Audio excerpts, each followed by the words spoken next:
What's up, everyone? Welcome back to the 60 feet 6 inches LSU podcast. Thank y'all for joining me. And man, do I have a special treat for everybody today. I am pleased to be joined on the podcast by a friend of mine, Mark Garland. Mark, thank you for joining me today. How are you doing, man? Doing great, man. So happy to be here. Can't wait. Super excited to talk some Pac-12 and some SEC baseball. Let's get after it. I know, man, we're a week away. I know softball just kicked off last night, but for those of y'all who may not know, Mark is part of the Weekend Rotation, which is a college baseball podcast, and he is also the content creator for the College Baseball Central Twitter account.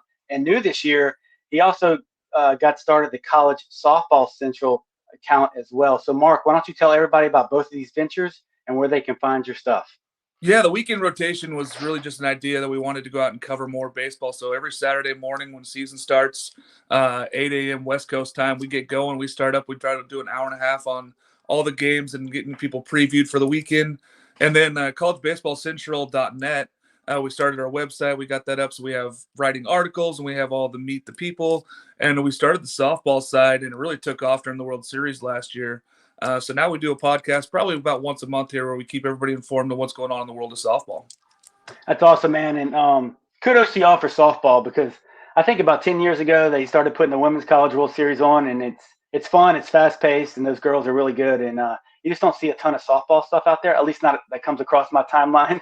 So kudos to y'all for that. But to the people who check in regular with me, I had this idea of trying to bring a different perspective on. In terms of college baseball, we focus so much on the SEC and LSU on my podcast. And Mark is an Oregon State fan. He's very close to the program. And he's been nice enough to host me on his Weekend Rotation podcast a couple of times to get my take on LSU. So I thought it'd be a great idea to have him on. He was up for the challenge. And I think he's the absolute perfect person to give some perspective on the Pac-12 this year. So with that, let's get into it. But first, a quick reminder, you can find the 60 feet 6 inches LSU pod on Apple, Google, Spotify, and other major audio platforms. You can also view all the content on the 60 feet 6 inches YouTube channel. And lastly, the Twitter account, as y'all know, is at 60FT6IN LSU pod. So this is going to be similar to the way I've done different preview episodes. Take a look back at a year in review. And Mark can speak on every team in the Pac-12, but we're just going to focus on the top one. So really focusing on Stanford, Oregon, UCLA, and of course, Mark's team, Oregon State. But really quick, I want to just inform everybody how the teams finished up last year. So if you look at Stanford, they were really the class of the conference. They won the Pac-12, made their second trip to the College World Series. They finished ranked either 5th or 6th in the national polls at the end of the year. Oregon State finished 3rd in the Pac-12 last year. They actually lost to Auburn in their own super regionals, and they finished the year ranked 10th in a lot of the national polls. UCLA came in 2nd in the Pac-12 last year, lost in the Auburn regional, and finished toward the end of the top 25 last year. And then finally, Oregon lost in the Louisville regional, and also Arizona. I should mention Arizona. They lost in the Miami regional after making the College World Series in 2021. And as LSU fans know, that was a Jay Johnson team. So you had a College World Series participant, a team that lost in the Supers, and 2 teams that lost in the regionals. Well, actually 3 I just mentioned. So, Mark, from your perspective, looking back on 2022, did the way the conference as a whole, the way they finished, was that a surprise to you, or did you expect a little more from some of those top teams? Well, I mean, Stanford going 2-0 in the World Series was tough because that was a very good Stanford team. They kind of fell apart on the pitching side during the late stretch there, and that was really what killed them when they got to Omaha. They just didn't have the pitching to stand up to those teams that were down there, the offensive powerhouses. As far as Oregon losing Louisville, that was kind of foreseen. Like, they weren't really the team that was really built for that last year. They're more built for this year. They're literally pushing to be a Pac-12 contender this year. Same with Arizona. They were not really meant to go down there and win in Coral Gables down there. Ole Miss was hot too, so they weren't going to go through and win that one down there. That's impossible. Oregon State was 1 hit away from winning their super regional against Auburn. Great series. That went to the backs there, the 3 games there. When you look at the UCLA team, that was more surprising to see them stumble because they were so hot at the last end of the season there. They were coming in with this young team, really not knowing what to expect, and they were just playing really well. I think the youth caught up with them late last year, but that youth has all turned into sophomores this year. So now they all have that year of experience under their belt. They played well in the Pac-12 tournament. I expect them to go forward from that and build on that. Yeah, those are some really great points. And a lot of those points we're going to touch on later. It's really a great segue. But and it seems like, moving ahead to 2023, Stanford once again seems to be the class of the Pac-12 again, but obviously with some different contenders, which we'll get into that. And for those who don't know, Stanford is a top 5 consensus team in the country. One poll has them ranked 2, kind of right between LSU and Tennessee. They have UCLA this year coming at that 12 to 17 number. So like you said, Mark, building off that youth with another year under their belt. Oregon State anywhere from 18 to 23rd. Oregon 20 to 25th, so kind of at the back end of the top 25. But I was obviously in doing some research. The preseason polls or the coaches' picks or the athletic directors, they think Stanford's going to win the conference again. They have UCLA coming in at number 2, Oregon State 3, Arizona 4, which surprised me, and we're not really going to focus them on this pod, and then Oregon 5th. So in your opinion, do you think, does that sound about right? But it may sound a little different from what you just said, looking forward to 2023. So when I look at this, Stanford is the class of the Pac-12 this year. They are set. They got draft picks that are going to be just ridiculous. Tommy Troy, Drew Bowser, Carter Graham. These guys could all hit 20-plus home runs again. Then you factor in Braden Montgomery. He's a two-way player. He throws 98 miles an hour, plays right field every other day, hits the ball. He had 18 home runs last year as a true freshman. And then they have pitchers Quinn Matthews and Drew Dowd. I think that their question mark is starting pitching because they have a lot of guys returning in the bullpen there for them. Ryan Bruno, Tommy O'Troy. They got guys coming, or Tommy O'Rourke. They got guys coming back in the bullpen. So I think their question mark is that third starting pitcher. But as you said, they're a top 5 team. That's not going to be in question. They hit the ball way too well. That infield is all experience. I don't expect anything less from Stanford. When you look at UCLA, that's an interesting one because they're so young, right? They're still sophomores. They're not really experienced as the way you look at teams that are juniors and seniors. But in today's baseball game, sophomores now, if they played as a freshman, which a lot of these guys did, that's the experience you need moving forward. Cody Schreier, he's on the Golden Spikes watch list. Very talented infielder there. Kyle Karros, son of Eric Karros, he's in there. Darius Perry, catcher, he got all league conference records. There's guys there. They're moving their closer, Alonzo Treadwell, who was a stud last year as a freshman. Right. He's going to be their Friday starter. So they lost Thatcher Hurd to LSU, which is a big loss to that, starting rotation. But they have 3 guys in Treadwell, Jake Brooks, and Kelly Austin, who really take charge and are 3 true starters in this conference, which gives them a chance to compete with the likes of Stanford. Move to the Ducks. They are experienced. Coach Wazowski has done a tremendous job in recruiting down there. They have 4 all-conference players that are starting off the preseason here. Tanner Smith, Josiah Cromwick, Drew Cowley, and then their starter, Logan Mikado. They're built to win games this year. They're also having Jacob Walsh move to first base and be full-time first baseman. Okay. He's a guy that could hit 20 home runs and really add to that conference here.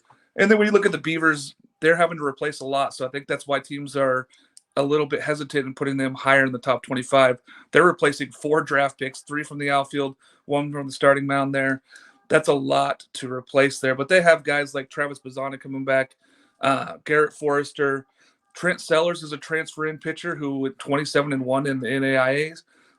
So he's very good. He's going to come in and probably be Saturday or Sunday starter. Jacob Kamatz returns after a tremendous 8-win freshman season. Tanner Smith behind the dish, who a lot of people are calling the best catcher in the Pac-12. And then they got freshman Gavin Turley, who was going to be a first-round draft pick in the MLB, but told teams he wanted to go to Oregon State. He wanted that experience. So nice. It's going to be interesting to see what this outfield is, replacing all 3 starters out there. But I think that these teams are really built on a consistency of these are the teams that are more experienced, and that's why they're so much higher ranked this year going forward. Yeah. Do you feel – Oregon State had amazing runs kind of under Pat Casey. And, Stanford, it seems like they had runs when I was playing, but it seems like they're kind of coming back of age per se and becoming a dominant program again. Do you think the conference has taken a step back? Let's just say in the past 3 to 4 years, when you look at, the SEC, and we focus heavily on that on this podcast, as you know, and the ACC, I haven't really dove into them, but they are all throughout the rankings this year, and they seem to be very deep, talented conference. But in terms of the Pac-12, do you think there's a shift in the college baseball landscape, or are they just kind of where they are, naturally, This is what I see when I look out here. The Pac-12 is a very top-heavy conference. It never used to be. It used to be really deep. They used to be able to send 7 teams to the tournament. Now you're talking about 4, maybe 5 get in, and it's really just a top-heavy conference. It feels like the lower half of this conference has had a really hard time recruiting and getting those players to come in here. When the SEC and ACC have stepped up so much, it feels like those players are not really coming out to the West Coast anymore, and that's really hurt Pac-12. So it's a really top-heavy conference, and I expect to see it continue in those trends. I just don't see enough talent coming to the West Coast where we're going to see the 7 and 8 teams get out of the Pac-12 again into the tournament. Yeah, that's interesting you say that because obviously a lot of LSU fans, in the '90s and 2000s, not just Pac-12, but you think about Fullerton. I used to love watching Fullerton growing up, and now you don't. The past 3 years, I haven't heard Fullerton mentioned once. That's kind of a West Coast staple program. But if you look at the Pac-12, Jay Johnson left Arizona, but they were great with Andy Lopez, won a couple of College World Series, and Arizona State to me, I used to love watching Arizona State play. I've been out to that stadium, and then looking back at some of their recent history, they've had some struggles as well. And like we were talking before the podcast started, what happened to USC? They were great in the '90s. They had that great history with Rod Dado before scholarships, but they didn't. I don't think won 10 conference games last year. So it's crazy what's kind of happened out there. Yeah, USC is going through a huge transition. I like what they've done. They've hired Coach Andy Stankiewicz from Grand Canyon, who was a big proven winner down there. They got Andy Jenkins, Travis Jewett, Seth Etherton. They brought in some real MLB talent guys that know how to judge talent. And I hope that USC is rebuilding. But you're right. 1999, they were in there. All of a sudden, they've fallen off. They're just nowhere to be found in the baseball landscape. They were a baseball blue blood for 40 years, and then they're gone. They don't even hold up. And now they're leaving to go to the Big Ten, like we talked about earlier. Yeah, speaking of that, great segue right there. I know we touched on it earlier in the green room per se, but that I wonder how. Obviously, the Big Ten is not known for baseball; it's freezing up there. But I wonder how USC and UCLA moving to the Big Ten will affect. I think really from a recruiting and even transfer portal perspective, because if you got a kid, let's say from Southern California and UCLA's all over them, and then his parents are like, "But yeah, half y'all's conference games are in the Midwest, or am I going to be able to catch him on TV?" That's probably not an issue anymore. But do you think it's going to have an adverse impact on those guys moving forward? I think that it hurts UCLA baseball because it's, UCLA is competing in Pac-12, which is, the third or fourth conference, depending on how you look at them with the Big 12 as far as baseball goes. When you go to the Big Ten, you're going to a non-baseball conference. This is like we put them in a show ourselves at the weekend rotation with the non-conference baseball teams. Like they're just not there, right? So you're talking about they're super top heavy there. Does that mean that UCLA goes and dominates that league? Probably. Does it help USC that maybe they get more eyes in the fact that they're going to be winning more games?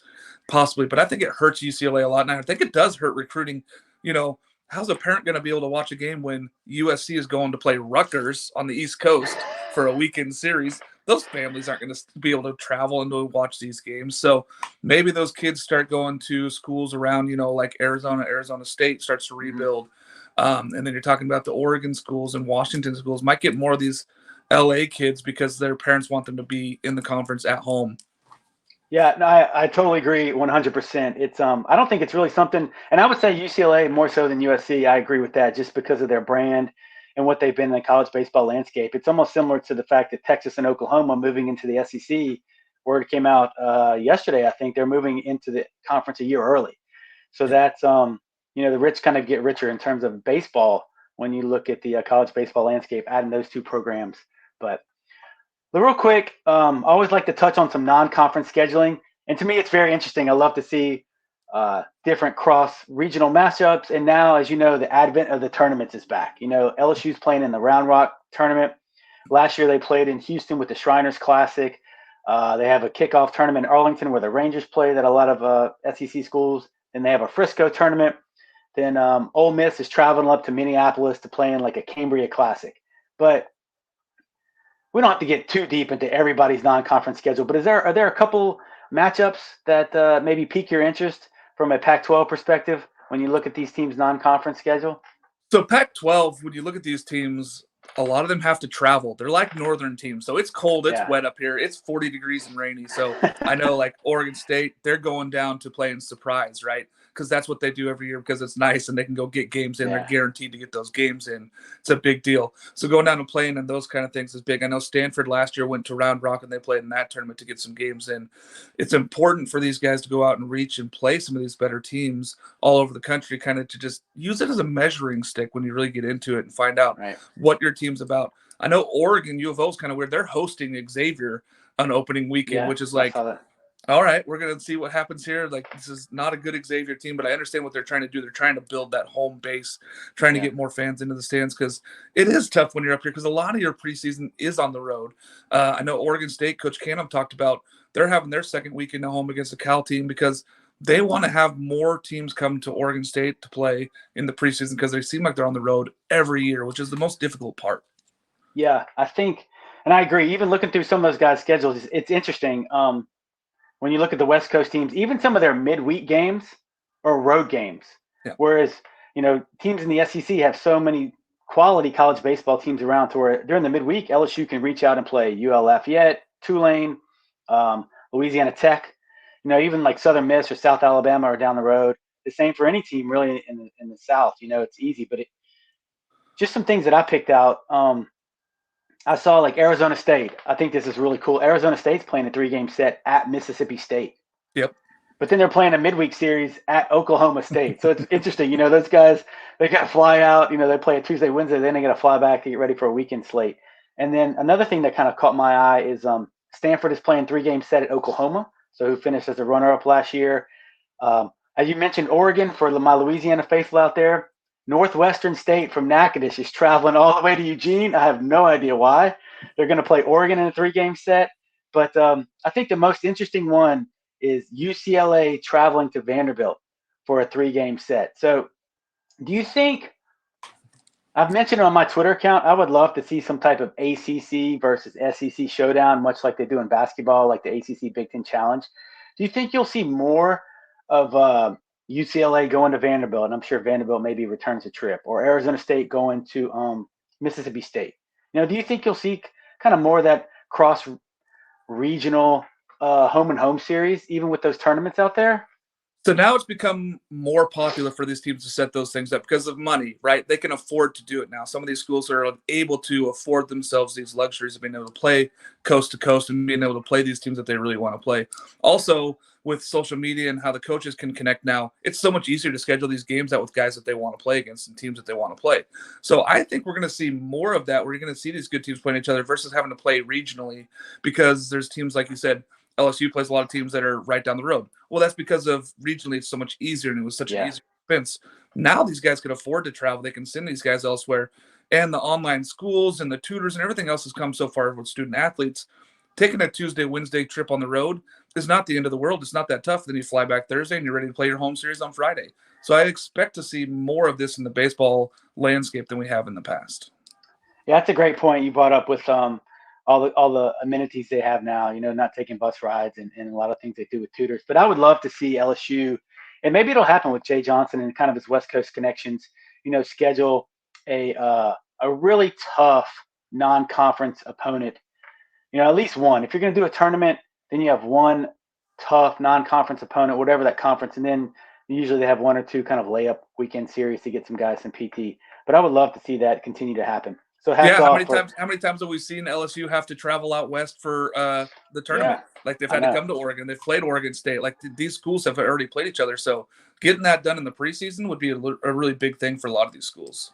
No, I agree. I think a home and home will be cool too because, as you know, LSU fans like to travel, and I'm sure West Coast fans would travel down here with the weather and whatnot. But one thing I did want to touch on, I found this very interesting. As you know, the transfer portal is massive now in college baseball, almost just as important as high school recruiting. You can quick fix, you can turn your team around in a year or two while also building that base through high school recruiting. And as you know, LSU crushed it in the portal. So did a lot of teams, such as Tennessee, Mississippi State, Ole Miss got a couple portals. But when I took a look at the Division I, at the D1 baseball site, and their top 50 impact transfers this year, I only found 3 from the Pac-12, and they were from one team, and that's Arizona State. They had the number 9, 21, and 22nd ranked portal transfers. And I don't know if you have an answer to this, but I'm gonna throw it to you. One, does that surprise you? But two, you mentioned some portal, some transfer kids earlier in like your mini team breakdowns. But is there an aversion to the portal out west, or it's just they're taking it with a grain of salt or building slowly into the portal? That just shocked me. I don't know what your take is on that, Mark. So Willie Bloomquist down at Arizona State, he knew he wanted to rebuild now. So he hit that transfer portal hard. He went out there. He got a high transfer portal team. He's got like 9 transfer kids in that he's really rebuilding with down there. So it's going to be interesting to see if he can build something with all those kids and put it together, because it is different when you're recruiting guys and you keep them for a while. It's a lot different than, getting players in that have already had that experience. On the West Coast, you see a lot of teams that have like a JC partner almost. So they have a junior college that's basically in their city or a city close to them that is kind of like where they pull their transfer kids from. They're all junior college kids that usually play really close to home already. And so they know who they can reach out to. They can go out and they can go get these guys that are in the area locally. It's easier for recruiting. They know what they're getting when they go get these players. But they also like to build 4-year guys, so they go out and they recruit a lot of freshmen. I think that the Pac-12 is a little bit behind in the transfer portal because they're not really looking to go out and get these 1- and 2-year players. They're looking to keep guys around the program and keep building things. But like I said, they have a lot of these JC partners, little like community college schools that are near every single school, and that's kind of where they pull from. You'll see that when you look at the rosters. Oh, that is really interesting, and that is it's not one of those aha moments for the audience. Like I didn't know that. Like I truly didn't know that. So that makes a lot of sense now, and just kind of a different way to go about things, and having to adjust on the fly. Because it seems like, and even the top 50 list, the ACC took a lot of advantage of these portal kids as well, and obviously I'm sure NIL comes into it a little bit. But real quick, I want to remind everybody to check out Mark and his guys over there at the Weekend Rotation Podcast, as we're talking Pac-12 preview with Mark Garland. Very knowledgeable at all things college baseball across the country, but I think he brings a certain expertise to the Pac-12. And also, as part of that Weekend Rotation Podcast, I can't forget my guy, Alex Day, lives in Austin, is a huge LSU fan. So shout out to him. I've done some things with Alex, and he's helped me out on the podcast as well. But don't forget to find all of Mark's content for College Baseball Central and then College Softball Central, as well as the Weekend Rotation Podcast. And I will link all that and tag him and all of his accounts on my Twitter page. All right, Mark, let's get back into it. I know you touched on it briefly, and you mentioned a ton of guys that I really want to kind of highlight. And we'll just kind of focus on those really top-level teams, like you said, the top contenders, Stanford, UCLA, Oregon, Oregon State. But one of the things I didn't realize about Stanford until I was starting to do some research, and I guess I should have realized this last year, 2 College World Series appearances back-to-back. Consensus 5 team this year. That didn't surprise me. But I didn't know how good of a hitting team they were last year. And you touched on it, and maybe you can go into it a little more depth. But for my audience out there, they hit 118 home runs last year, which was 8th most in the country. They had 6 players that hit double-digit home runs in 2022, and they hit 309 as a team. They absolutely mashed. I remember Stanford back in the day, a ton of pitching, great defense, and a couple of guys that could mash. So seeing all that power come out of them, that was truly surprising to me.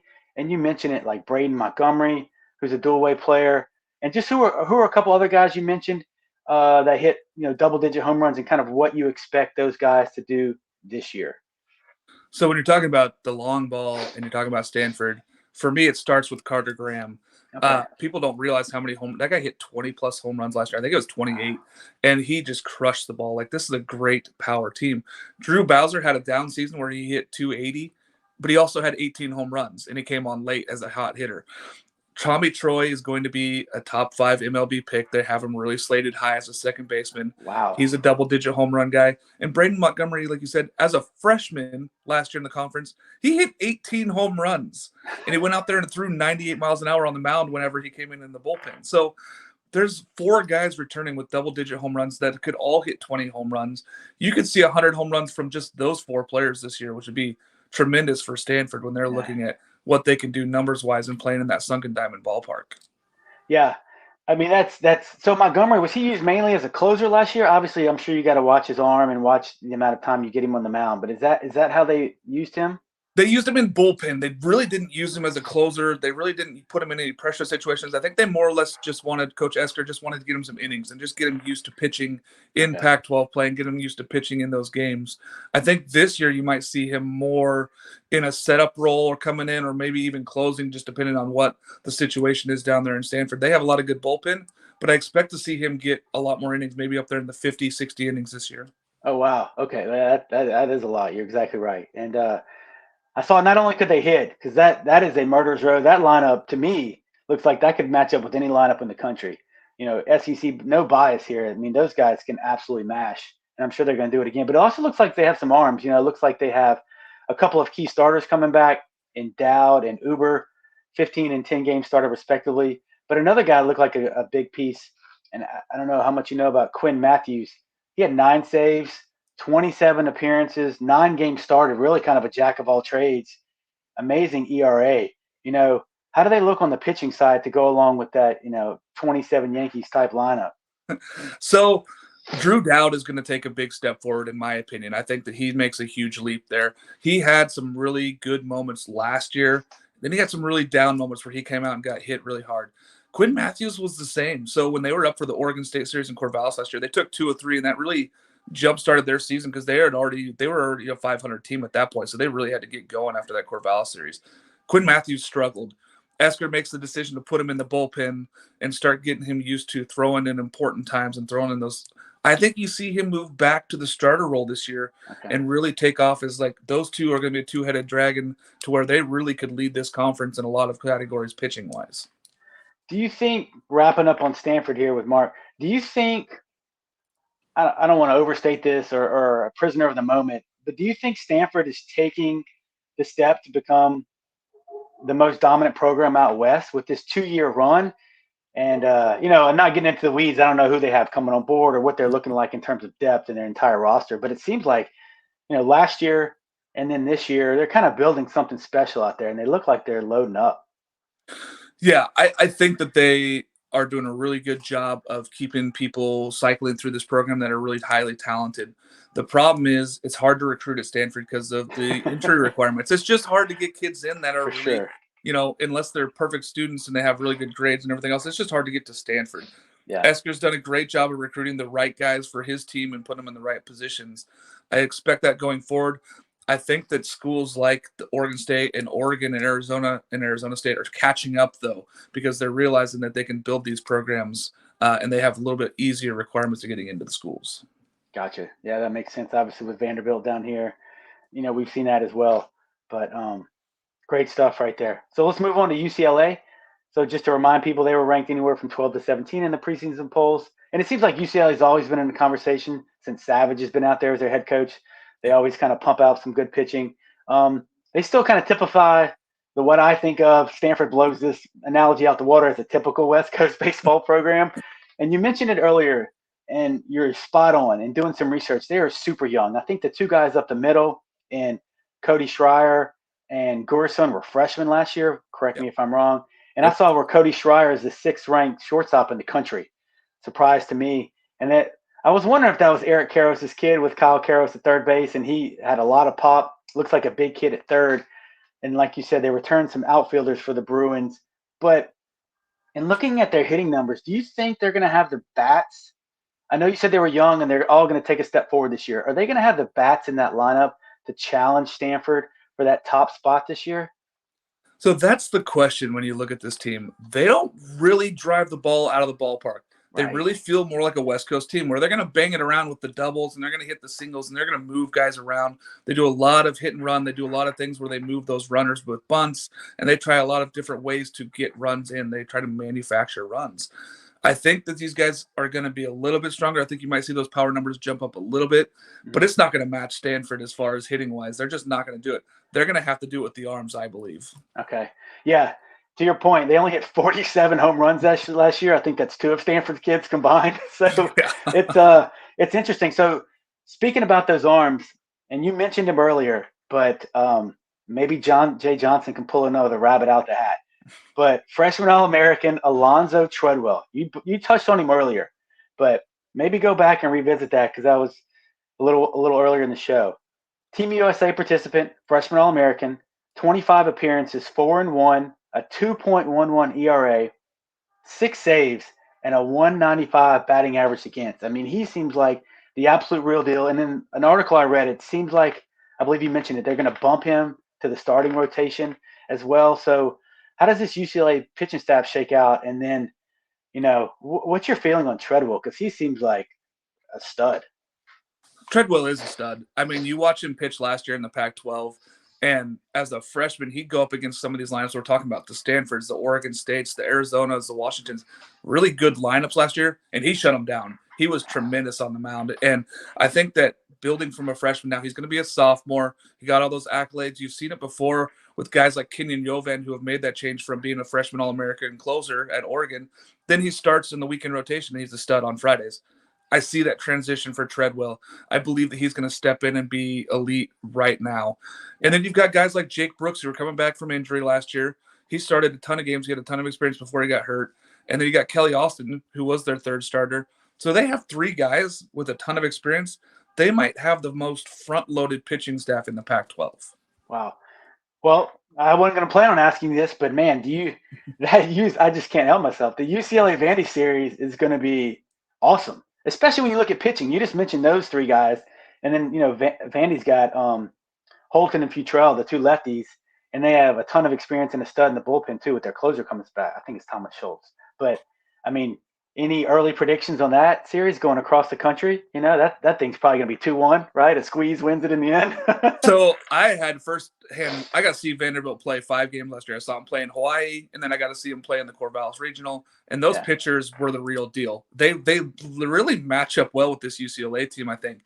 I think it's going to come down to timely hitting in that series, but I think it's going to be a low-scoring game. You might see some 3-2, 2-1 ball games because it's early in the season. Pitching seems to dominate a little bit more than the hitting early.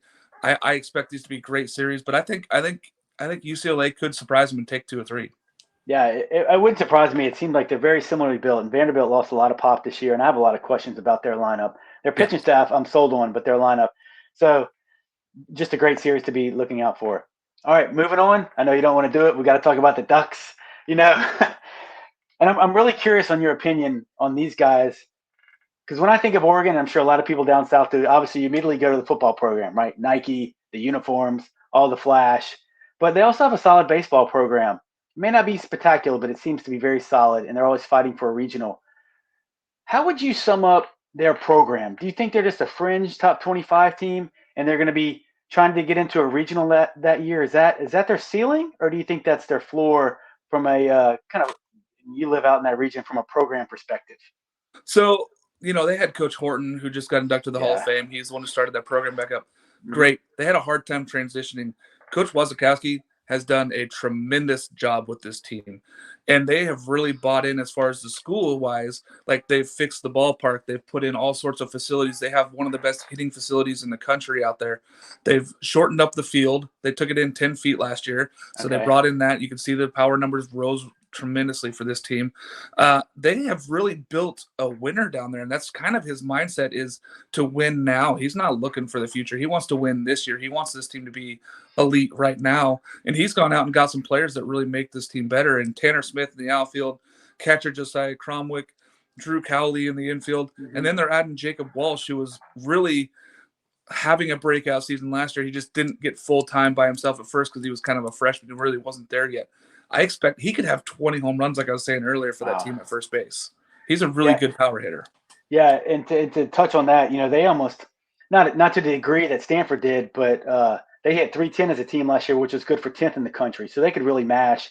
I've actually had a chance to go out there years ago, and I thought their ballpark, this is probably 5 or 6 years ago, I thought their ballpark was really cool then. And we know Oregon's got money, just whether or not they spend it in the right place. And I know their softball program's been successful as well. Do you think the prediction of them finishing 4th in the conference is correct, or do you think they have a chance to maybe challenge UCLA for number 2, or jump past Oregon State? Could they surprise some people this year? So I had them as my dark horse to possibly win the Pac-12 when we had to pick a team not the top 3. I think that they have the ability to do it because of Coach Waz. I think he's so good down there.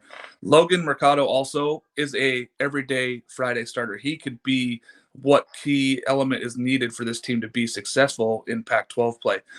I don't think that they're at that same level right now with Oregon State, UCLA, and Stanford. There's a really good series this year where the Ducks get Oregon State at home. So that'll be a big part of their season to see really where they're at, because last year they lost all 5 games to Oregon State, and that's tough when you lose to your in-state rival, losing your all 5 games. So I expect them to do better this year. I expect the Ducks to kind of take that step forward. I think that they're on the bubble. They're not going to regional host, in my opinion. I think you're only going to see 3 teams at best regional host here, probably 2 only. So it's really going to come down to see who plays better in the Pac-12. Interesting. Gotcha.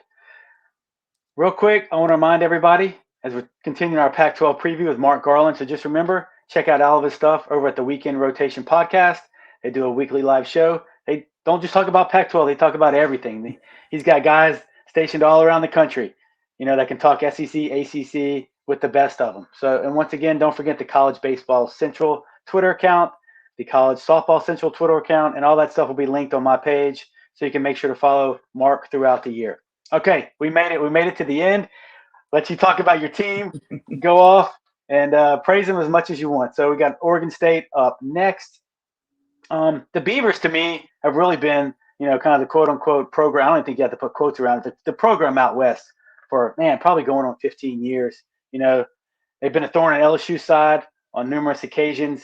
And when I think about those top programs, I don't think of Stanford, even though they're kind of Johnny-come-lately. I think about Oregon State. And how would you describe – you're the best one to talk on this. You kind of gave a state of a program address with Oregon, but obviously with Pat Casey stepping down a couple years ago, how would you – because it feels like to me Oregon State hasn't – I think they're flying under the radar this year. I just haven't heard a ton about them. And in doing research for this pod, it really shocked me. So how would you describe the state of their program heading into 2023? So last year – you looked at all their talent. Okay, they had 3 guys get drafted out of the outfield. Very good. They had an ace on the mound who was drafted in the first round, Cooper Jerby. Those are guys that you don't immediately just replace, right? Oregon State has found a way to bring guys in and be ready to compete right now again. I think Coach Canham has done a terrific job. He really understood what Pat Casey was building out here, and he wanted to continue to build on that because he was an Oregon State catcher. He was here during the national championships. He knew what it took to be a winner and really build off of that. So we're excited to have him down here. Beaver Nation is really pumped to have him.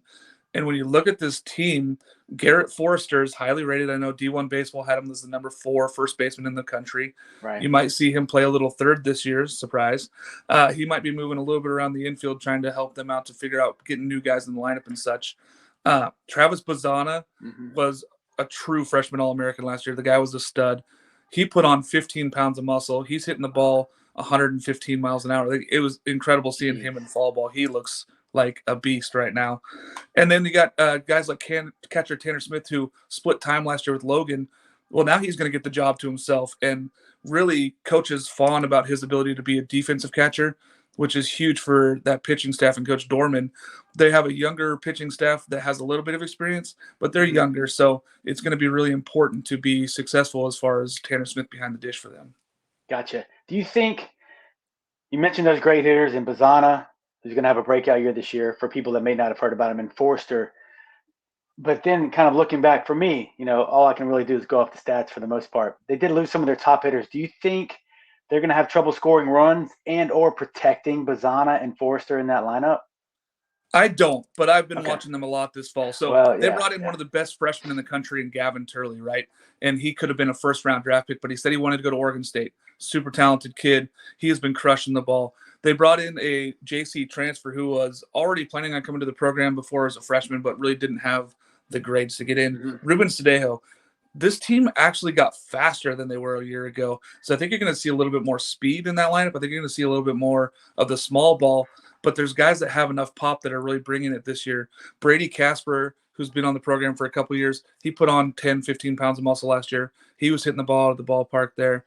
Micah McDowell is going to be playing some outfield also. These guys are both full scholarship players that have been there for 2 years. So they're just guys that haven't had the opportunity because, like we said, we had 3 draft picks taken out of the outfield. Right, so those guys just didn't have chances in the past. So those are what's really going to be pushing this team forward. And Tanner Smith, it would not surprise me if Tanner Smith hits 15 home runs this year from the catcher position. Wow. That's a lot better than I initially thought. And you mentioned speed. They stole 83 bases last year. I didn't realize they ran that much, but that and to have more speed as a former pitcher that's very scary. But really quick, if you could, this guy I think is a preseason All Pac-12 selection.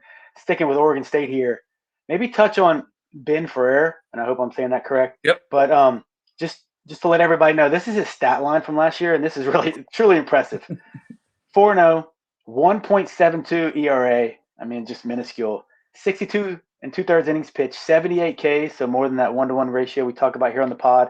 A 176 batting average against, and he had 3 saves. So I don't know what role he filled this year or what he's going to do last year, but man, he seems like just a man. Any college staff would want to have a kid like that. He was a great JC transfer for us, and like nobody really knew where he was going to go. He went and played for the Bend Elks that summer, and then luckily Oregon State staff was like, we need this kid. He's good. Wow. He throws 4 pitches for strikes, so he's fastball, change, slider, and curveball, and he can throw them all for strikes, which is huge at the college level, right? Everybody knows that if you can throw multiple pitches for strikes, you're really tough to hit already. Yeah. He also has that mentality that he's going to go out there and shut down everybody. And he doesn't care. He's going to throw strikes. He's going to say, hit my stuff if you can. You can't. The team showed that. He was a stopper last year, and Ryan Brown was our closer, right? And those are 2 elite guys in the bullpen that are both coming back. One of those guys may see starting time. We're just going to have to see how the season progresses, as one of them might be the Sunday starter. We'll see what happens. I think that we're going to see both of them in the bullpen to start the season, but as the season progresses, they might get some starts here and some spot starts. But Ferrer is a true talent, really helps the bullpen, shores it up. I think that the pitching staff, Coach Dorman, again, he's done a tremendous job down there, and I think that they're really set for success. Yeah, especially when you talk about Brown had 9 saves last year, and you got Ferrer. I mean, to me, I'm just trying to get through 6 innings because I got 7, 8, 9 locked down with those 2 guys. So that's impressive. Yeah. All right. So prediction time here. So what teams do you foresee hosting a regional from the Pac-12 this year, in your opinion? I'd be shocked, starting at Stanford, I'd be shocked if they are not a 16. Really should be a top 8, I would think, by the end of the season. That team is just too talented to really struggle too much and really drop too far. Maybe they don't win the conference if UCLA or Oregon State really play well, but Stanford is going to be elite. They're going to be a top 16 seed. UCLA and Oregon State. So they're both on that cusp of being good enough to win the conference, but also still a little young and still a little green. So it's going to take some preseason conditioning for these guys. I believe that both of those schools probably should host this year. It's going to come down to Pac-12 play and see how many wins they get. If they both get over 40 wins, that's really where you see that national hosting for them on the West Coast here to get that love. I think that those are the only teams that we see as far as chances of being top 16. Oregon feels like they could possibly crack that top 16 if they have a tremendous season, but they're going to have to jump UCLA or Oregon State to get that spot. I don't believe that the Pac-12 is going to get 4 hosts this year. Yeah, I would agree with you. I mean, to me, that makes a lot of sense. And I think knowing their track record, I could just see probably, if it came down to Oregon State and UCLA, I could see the committee maybe choosing Oregon State because they know what they're going to get. Let's be honest, in terms of a revenue perspective, a fan perspective, the facilities, they're used to doing that. It's a common occurrence up there. You think any Pac-12 teams make it to Omaha? I know everybody's got to do predictions, but in your opinion, are we going to see Stanford make it back, or we got a sleeper in there? I think that we see one team, and whether it is Stanford, UCLA, or Oregon State is yet to be seen. Yeah. I feel like Stanford obviously is the favorite with all their experience and going their back-to-back years, and Esker's got a good team coming back again. I think that UCLA and Oregon State both will have the talent to get there. It's just where they get matched up, in that tournament. You know how difficult it is when you don't know who you're going to be playing. You don't know who you're showing up with. I believe that those are the 3 teams that could, but I think only one of those 3 teams gets to Omaha. Yeah. I mean, it's a total flip of the coin, with upsets in super regionals and who's hot. Just look at Ole Miss last year. You don't have to look any further than that. All right, Mark, I cannot let you get out of here without getting your take on the SEC. Got to placate the audience here. So how do you think the SEC is going to shake out? You can go east-west. You can go top to bottom. Do you have any surprise picks this year, or somebody, like you said, Oregon was kind of your dark horse? What's your take on the SEC, from your perspective for 2020? So obviously, when you look at the SEC, Tennessee and LSU are very talented. Tennessee's got the pitching staff. Their question marks are whether they're going to be able to hit the balls as well as they did last year. I don't believe that they do. I think they're solidly number 2, though. LSU had number 1 recruiting class, number 1 transfer class. They have all this talent. I mean, there's no reason to pick them anywhere but first in that conference. But I think you look at a team like Florida, who really built with that. They got Wyatt Langford out there, who's quietly a Golden Spikes finalist, very good outfielder for that team. They also added Hurston Waldrop from Southern Miss. Thank you. That starting lineup, if I'm looking and picking a player that's going to make an impact right now for a team in the SEC, Hurston Waldrop, look at him, see what he's going to do. I believe he's going to be superiorly talented there. I also think that Ole Miss drops a little bit. I think that this lineup is not as experienced. They don't have that leadership that they've had in the past. Missing Elko is going to be huger, more big than people think. They really believe that they have the guys that I love. Jacob Gonzalez. I don't see him as a locker room leader. I don't see him as that guy that really steps up. So I think Ole Miss takes a step back. I think Mississippi State gets better than they were last year. I think that they have the talent. Hines down there is a true talent down there. He's going to hit 20 home runs. I think that there's going to be some really good SEC games. I'm also with you, Chris. I'm worried about Vanderbilt. They can pitch. You're right. Where are they going to score runs? I just don't see it in that lineup. I just see that they're inexperienced. Maybe, Corbin works with those guys every day. He sees differently, possibly. What we're seeing from the outside as for the media is that Vandy's down. So they're not going to be as good as far as a lineup, in my opinion. Yeah, no, it's I think Mark's been listening to 60 feet 6 inches. No, I agree. I'm 100% on board with you. It's like Hurston Waldrop is the least talked about transfer in the country and one of the best pitchers in the country. And when you look at Florida has returning, and I didn't know until I started digging in, they return almost their whole pitching staff. I mean, they are loaded from closer. You have Sproat at the top end with Waldrop. They're one of the best two combinations in the conference, maybe right behind Tennessee. They have a lot of good 1-2 combinations. I totally agree with you on Ole Miss. I think they're overrated. I have a lot of question marks on that pitching staff. Once again, I'm not seeing them every weekend, so all I know is from what I read and the stats. But I think they have a lot of issues in the pitching staff. And then I like A&M's lineup a ton. I worry about their pitching staff as well, and obviously that's being guided by Nate Yeske, somebody you're very familiar with. It's year 2. I think eventually he'll get those guys right. But their lineup is almost akin to Stanford, to where they're going to be able to mash. I don't know what the rest of them is going to look like. Besides Waldrop, I guess, do you have any, maybe pick one, a transfer, just somebody kind of from the SEC that somebody else you're interested to see how they're doing over there? It could be anybody, transfer, freshman, JUCO guy, returning guy that should step up. Anybody that piques your interest? I don't know how to say his name. Sargento, the guy that throws both hands, throws left-handed and right. Oh, from Mississippi State. Yeah. I really want to see what that's going to look like. I want to see how that pans out because I believe that that's going to be he's going to get a lot of innings and opportunities, right? That's what Mississippi State's saying. He's going to get chances. So I really want to see what that looks like in that lineup, facing the SEC day. So that's a big one there for me, seeing what that happens to come and turn out. The other one for me is I really do. I know it's kind of like a LSU homer pick. I want to see Paul Skeens. I really want to see this guy on the mound. I want to see him as a DH role. I want to see him get chances. I think that he is a Golden Spikes finalist, and I really want to see what he can do. So those are the two that really come to my mind of guys that I just want to see kind of where they're at. Yeah, I had a chance to see Skeens last night at the time of this recording, and he's looking good. He's looked good all fall and all spring, so can't wait to see him when it really counts. All right, real quick, SEC teams making it to Omaha. And last year it was like, the 90s again, where it was like the SEC West comes to Omaha. Do you think they have as much success this year, or are you kind of backing off that number? What do you think? So 4 went last year, right? Right. I think that we see 1 less. I believe that they're going to get 3. I think that it's a really talented team. There's so many good teams there in the SEC, but it's still tough to make it through the tournament, and ACC got better. So when we talk about the ACC kind of getting better, they might push some more teams forward into that tournament. You're going to get at least 1 from the Pac-12 probably. There's just not that many seats at the table, right? There's only 8 to go. Right.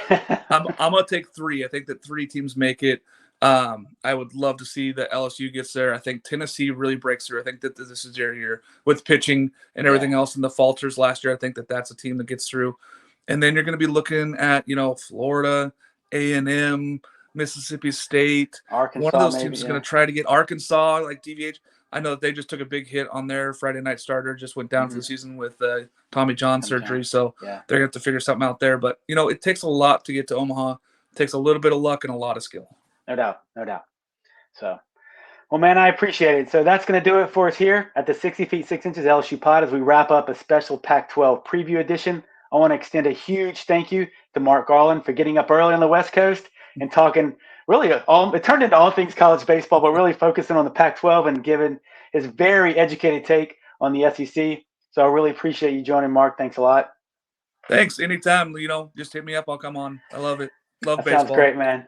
And for y'all out there, as always, you're able to find this episode and any that you may have missed so far in podcast form on all the major platforms, Apple, Google, Spotify.